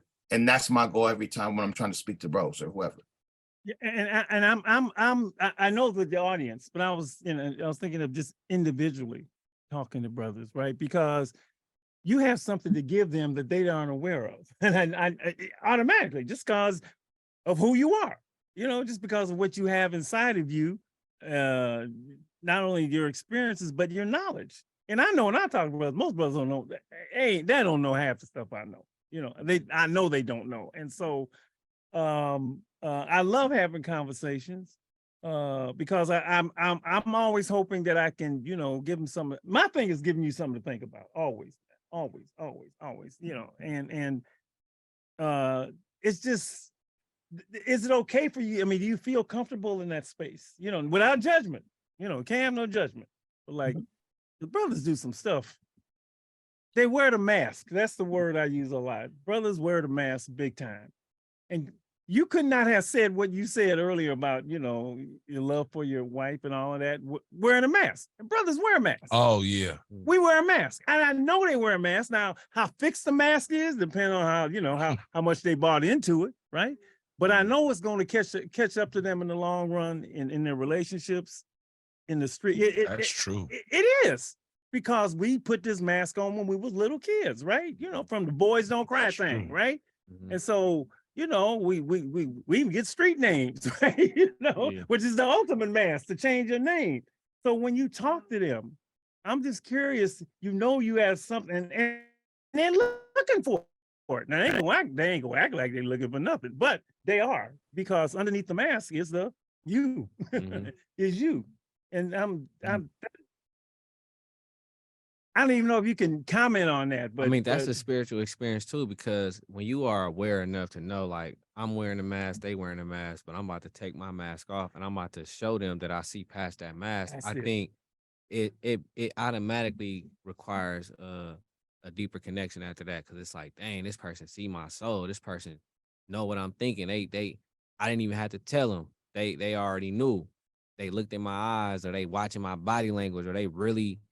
Dang, this person really talking to me. And I think when a person see that you care that way, it automatically bridges a connection. Like, you know what I mean? And sometimes that's uncomfortable, especially if they just met you, or especially if it's like they know them. So when they come around you, they know like, oh, I can't hide it in front of you because I know you're gonna see it. So I'm gonna just I'm gonna just let it out. You know what I mean? And that feels, sometimes that could be uncomfortable, because it's like a part of me is like, I don't want to force you to bring it out, but we both know, you know what I mean? We both know, but I'm the type, I don't mind sitting in uncomfortability and being quiet and just like, I want you to say it, because if I say it, you know what I mean?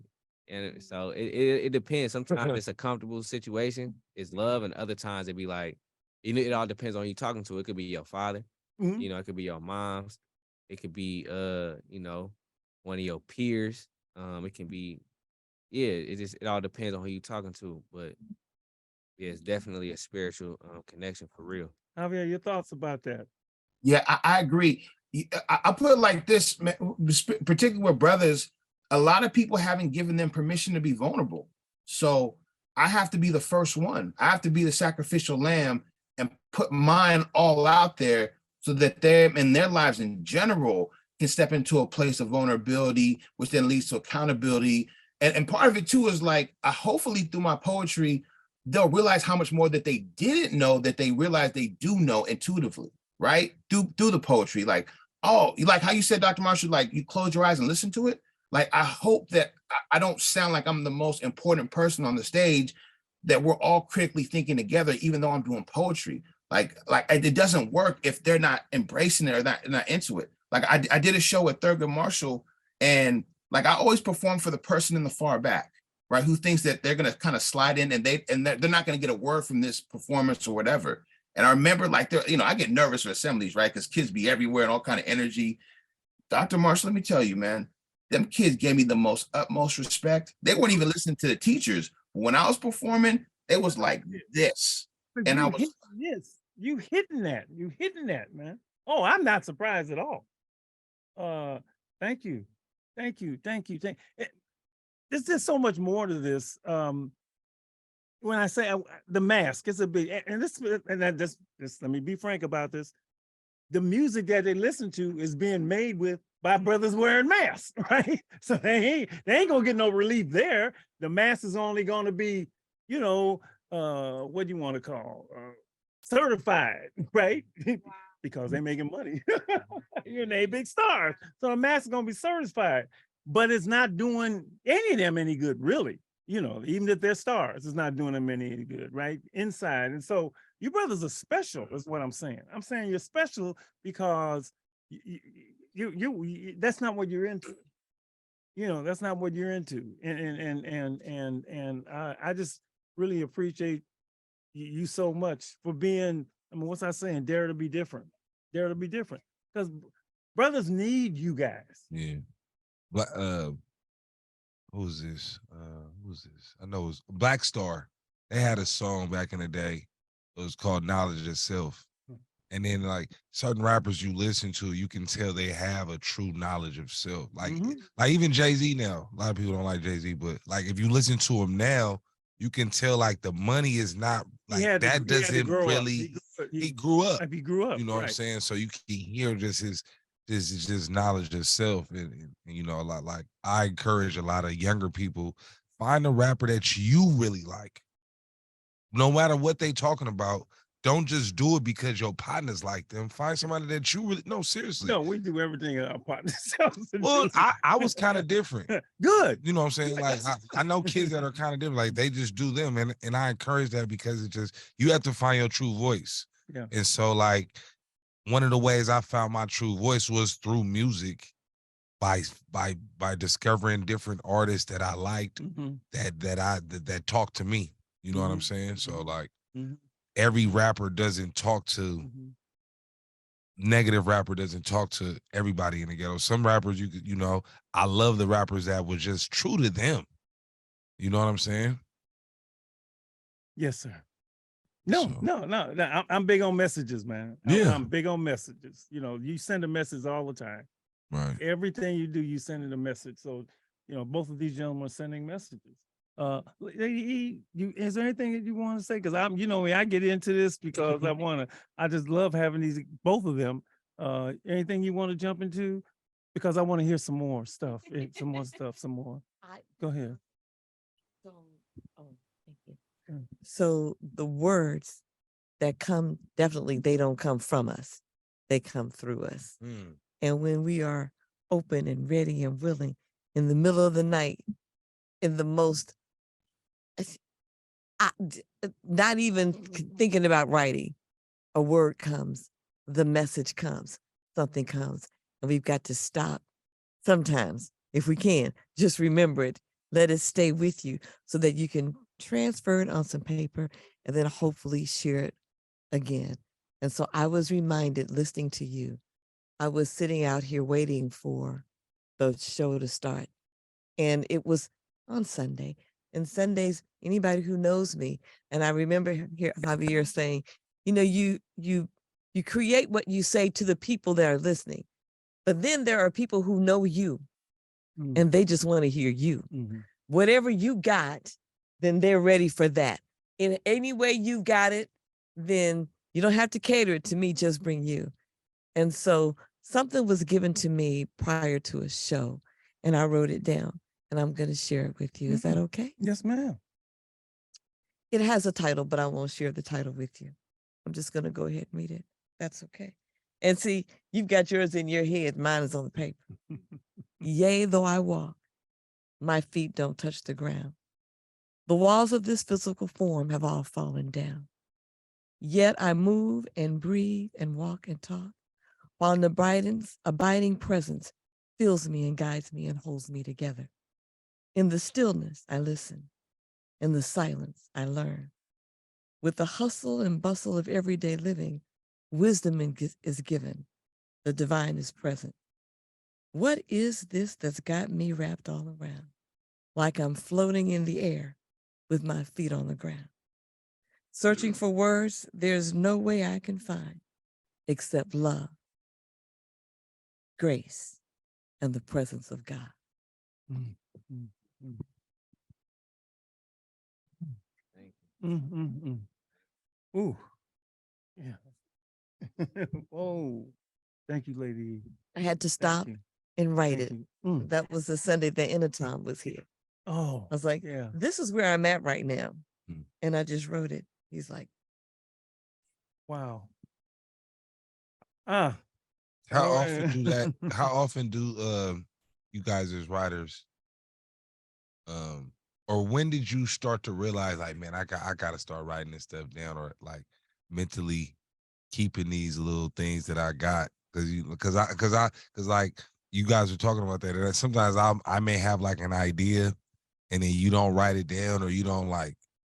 I remember Manny Fresh would say, man, he used to call in his beats. Like he would call himself his voicemail, and he would kind of like just do the beat with his mouth just to remember it. So like, when did y'all start realizing, like, man, I can't be messing around. I gotta get this right now, put it on paper or whatever. How soon into your journey?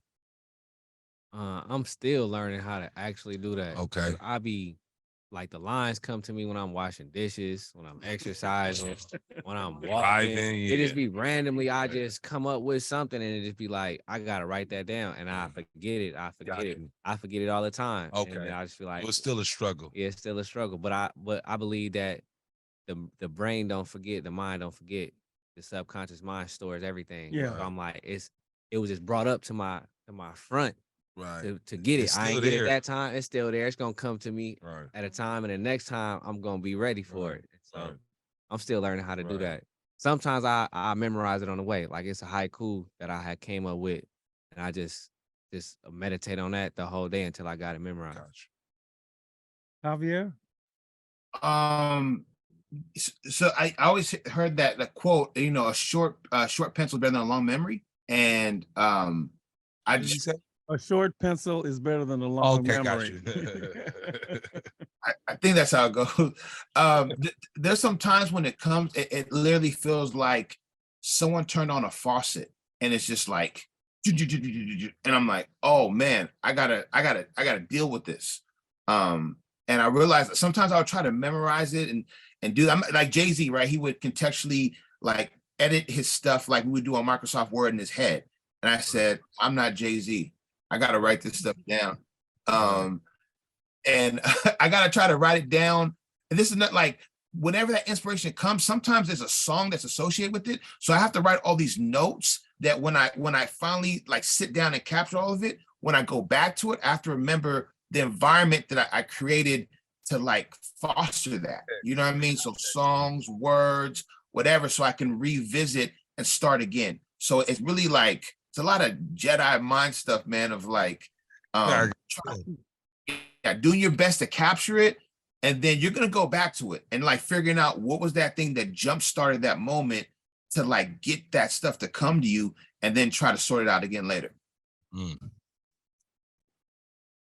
Is poetry, it's Poetry Month, that's how we got into this. Is poetry is that like a bad word?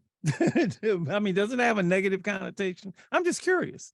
You know, I don't think so. I'm okay, good. I'm just asking. And that was the first thing I thought of, was when maybe when you were a kid. Well, see, you know, I in school I studied poetry, so it was, you know, but you know, I mean, poetry, rap, you know, I mean, I'm just saying, spoken word, there's on a hierarchy, or but I'm just really the word poetry doesn't have a negative connotation I don't think to so. brothers. Okay, I was really curious Yeah. about that. When you Uh, say to brothers and sisters, I think what come to my mind is like people that come from the neighborhood. I think, They brothers and and sisters. yeah, you know what I mean. Like when you say like poetry, Yeah, man, you're a it's not poet. it's not something that's like Right. embraced as one of the masks that you wear. So it's kind of like, but depending on how you look, Yeah, that that's what I they was may thinking. receive it differently. Yeah. Like the way, and I use my look intentionally. Sometimes I look just like them on the neighborhood, and sometimes I look totally different. So it's kind of like you got the spirit of us, but you it's something about you that's different. So when you say poetry, let me hear what you're talking about. So then when I kick something like Mama said, always keep a machete, then it's like, man, that's our language, but you put it in a way to where it's like I wouldn't have thought to say it like that. So then it's like, oh snap. So then poetry now has it's like it's attractive in a sense. You know what I mean? I like that. I like that. I like that. You got any comments? Jump in, man. I really thought about that word. I really did. Yeah, man. Yeah, like no one says I want to be a SoundCloud poet. They say I want to be a SoundCloud rapper. You get what I'm saying? So it's they don't think it's for them because they don't oftentimes see in this generation. Now you're starting to see it more. But I remember when I came up, it wasn't that many figures like that until maybe the late 90s. You had the Saul Williams, Def Poetry Jam really exploded the paradigm of like, and also it's something special, man, when you ain't got no beat and you just drop something and you just control gravity. It's something when you can do that, like people are like, wow, because that's hard to get people's attention and keep it. You know, you got to understand, like public speaking for 90% of the society is like one of their greatest fears. So when you're that 1% where it's not your fear and it's something that you embrace, it's powerful. Wow. That's very true. Whew. Okay. Y'all want to ask each other anything? I'm just loving all of this, man. And again, I really want to, before I get down to you gotta, I didn't even let you announce the event yet. I've been so into I forgot all about it. Yeah, I just can't tell you how wonderful it is that you are who you are, that you are the spirits that you are, that I mean that you know your mask is there, and you know I'm not perfect and all of that, and I got my own stuff to work on. We know all that, but you're not of the let's keep it this Easter, right? You're not of the world, right? You can't be who you are and be of the world. You can't be.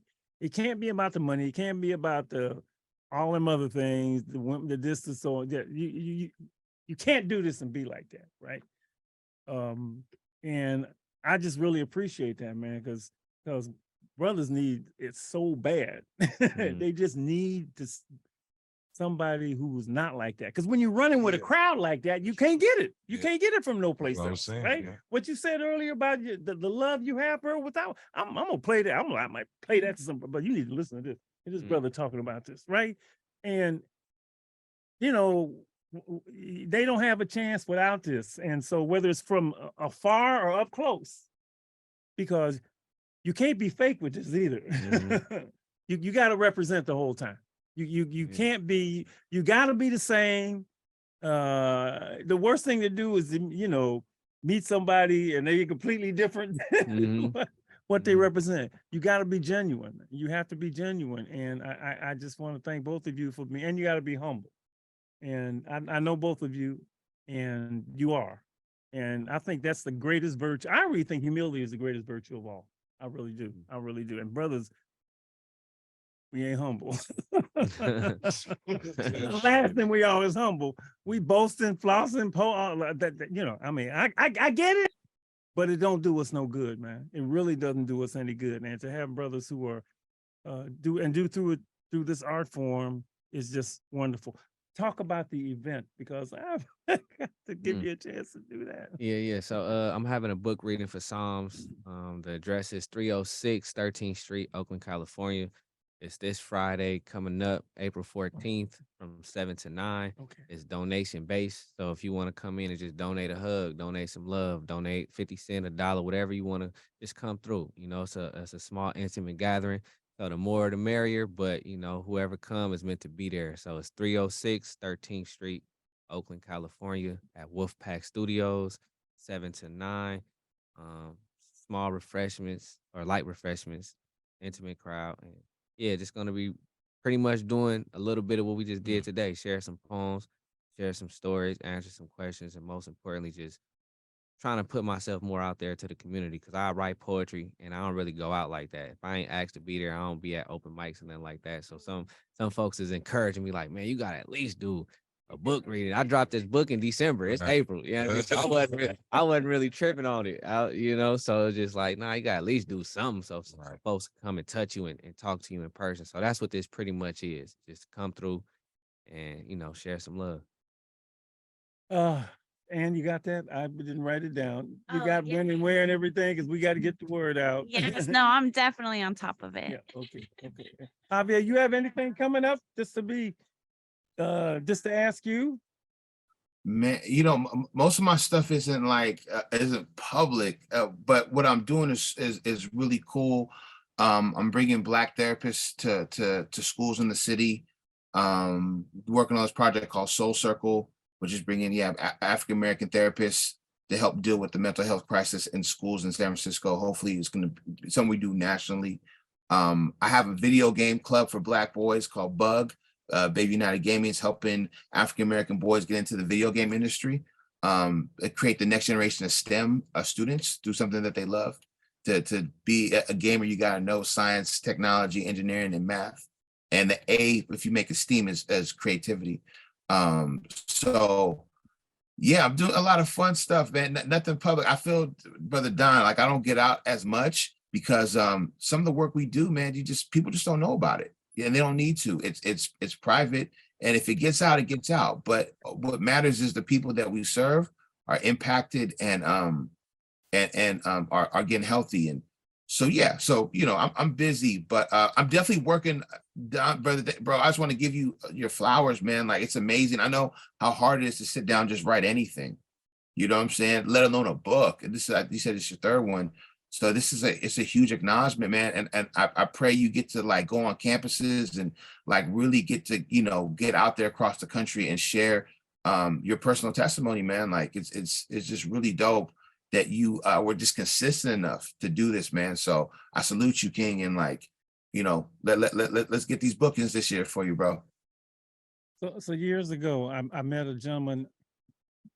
I think I met him here at the station. DC brought a gentleman into the station named Prentice Powell. And I met him for the first time. And that brother was like, and they know whenever we have youth conferences, I do not get rappers. I don't want no rappers. But spoken word artists, that's what I want. Never fails to do beyond the job that I want. So I'm at Prentice. I'm like, oh man, I'm going to Alabama. Who's the entertainment? We ain't no take. I'm taking Prentice with me. I took Prentice down there. Prentice pressed up about, a few of his CDs, right? He got down there.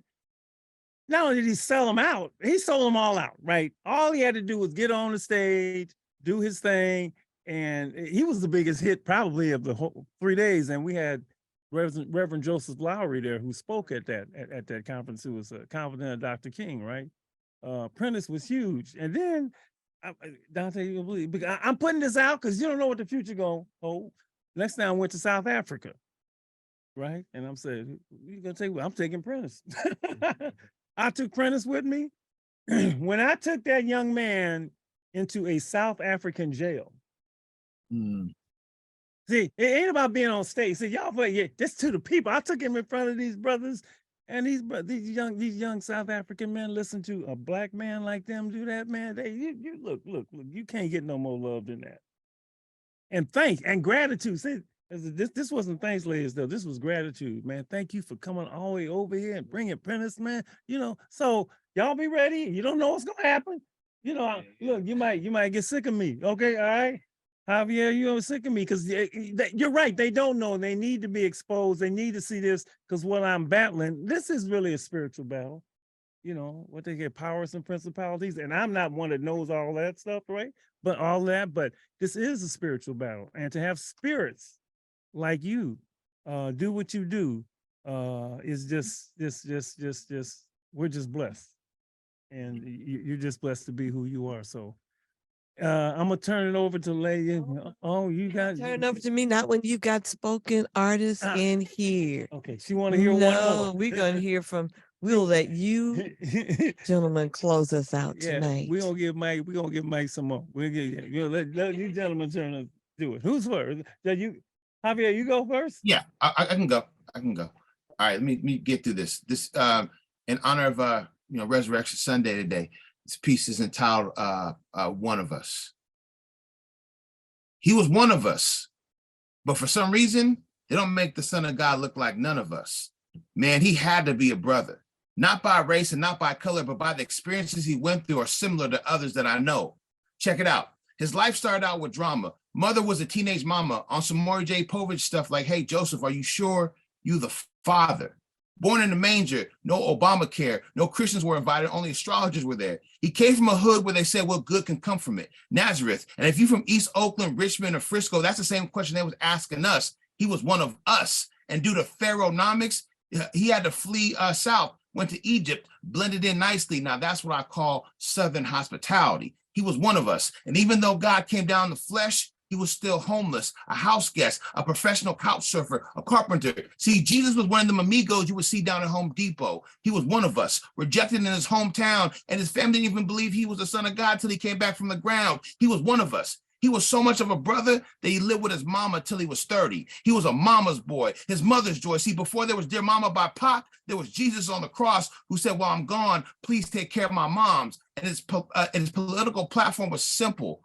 Free food, free healthcare, free education, and freedom from sin. And he hung out with society's rejected and unaccepted, the misfits, the homeless, the hopeless, the widowed, those that were living in the ghetto. But to him, that was his family, his friends, his clique. He was one of us. He went through hardships. Did you know he had a cousin that died of senseless violence? His cousin got killed at a birthday party. Rest in glory, John the Baptist. And he cried when his homeboy Lazarus died, and he loved him so much that he brought him back to life. He was one of us. He went through strife. He was profiled for his style, harassed by the LPD, Levitical police for not fitting the description of what a Messiah should be. He was one of us, a victim of COINTELPRO, and his homeboy was an informant, Judas, and the devil got him to go tell on his bro. He was a victim of police brutality as they whipped him, kicked him, hit him, and spit him, and they stood by as if they didn't know him and they dismissed him. He was the first Rodney King. No, they was trying to rob the king of his dignity. He was one of us. He went to jail. No, he literally went through hell. They tried to give the Son of God trumped up charges, but they wasn't trying to give him no bail. And while he was on the cross, today we call it death row, he still brought someone with him to heaven before he had to go. He was one of us. And I know Billie Holiday had to be thinking about you when she wrote Strange Fruit. And I know Emmett Till got to feel just a little bit of your ordeal. I said he was one of us, but really he was better than us. He was God's love letter to us. And he was such a good guy that after he died, he came back and threw his homeboys a fish fry. He purchased his life for hours. I call that a Best Buy. So whether you're from South America, Middle America, the trailer parks or sketchy areas, I just want you to know when you see the life of Jesus, you should say, geez, that's us. Oh, man. Oh, my God. Oh, Javier. On Resurrection Sunday. Man. Glory be to God, baby. Jesus, the homeboy. Boy, Lord. Okay. Oh, all right. You ready? No, I'm not ready. I mean, that's one to digest, man. I have to let that's rumbling off. Oh, man. Glad I got the recording. I'm about to play all of these one more. I'm just trying to get a book, man. I'm just trying to be like Dono. I go up to brother on the street, man. You ever heard this, man? Look, man, you know Jesus was a homeboy? For real, man? Yeah. Yo, man. Listen to this. Who is that? I ain't never heard nothing like that. That's when you got him. I ain't never heard nothing like that. Yeah. Oh, yeah. Ain't nobody else. A fish fry? Who gave a fish fry? Look, brother, you okay. I'm glad you doing it. Thank you, Lord Jesus. Ooh, I said Jesus more times tonight. Okay. See if I remember this piece. This one is a tongue twister. Thinking the thoughts that trauma teaches the thinking. They trying to train those of us that's thoroughbred to talk tersely and timid, to teeter. Teeter till teetering teaches us to traipse to the third trace of Tyler, to be tripling, tumbling 10,000 times to it tossed over to the tangle of taunting tales that's told to us by their tenacious taboos. The tragic traffic that trackless, the torture that's tattooed in the thrusting trials, trekking with tribulations, always there to twist and touch the torsos of the talented 10, the targeted, the 10 toes of the toughest teenagers traumatized by the tactics that the tyrannical task force used to tame us by torch. They're attempting to tear through our time, While there be teachers, thieving the temples, taken to the temples be tilted, tied to tide, and this piece be tipped to them, the tongue tied, the tide ticks that's tricking the people, to trick, trample out their treasures, trash to the totality of the treacherous terror domes, the tasteless territory that the thugs tend to, where telephones televise a tirade of toxic tears. Ooh, that's truism. The thinking of thoughts that trauma teaches the thinking, how we go through total turmoil just to tell our tribal testimonies through telephones. Telephones. Ring, ring the boogeyman. Tell him I got a song that string that ghetto bird. His grave will sing along. Guess I'll blame the mean Atlantic Ocean for this moon man to be born in poverty to a Texas flood. A night rock now drifting sand in these last days. I wonder why we be so worried about a dollar head woman instead of the first fruits of our homeborn cotton country. Big boss man say because of the ice around my heart, it may serve me right to suffer a little while. Cause see, I see America as a lost Sunday, a place of bad blood and smoke of younger days where Jordan is Judas, who escapes taking the heat when the mighty die young over poison for shelter. Carried the I wish you the best as cold as fire when headed towards the bread and wine while we fight for it like animals and angels, hoping to see a piece of heaven from here. Because I was told to be careful about the stones I throw, that when trouble comes, it's just another day's journey on a battlefield. But how else can a faded rose as guilty as Judas be healed unless one prayed for 1,000 tongues to send the rain? But how many will be remembered after the windstorm? Now that, I don't know. But yet still I go. Because to be alone in his presence where I surrender all is the healing part. I mean, what better place to be than his throne room, where the wind tears for you to come back home, blessed, broken, and given a marvelous dance in the spirit, for love alone, poured out from my alabaster box, purified.